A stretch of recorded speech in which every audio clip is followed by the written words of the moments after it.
कुडसाखाली पडतो. हे ख्रिस्ता, आम्ही तुला बसतो व तुझी स्तुती करतो.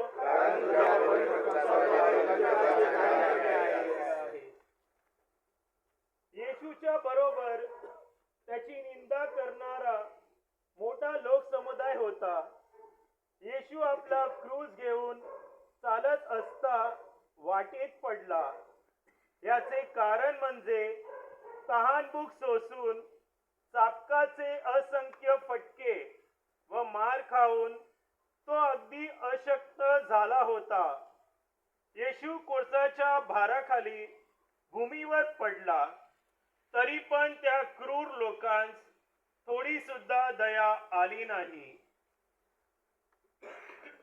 चिंतन. हे येशू, माझ्या पापांमुळे तुझ्या कोळसाचे ओझे आणि कष्टाचे दुःख वाढले.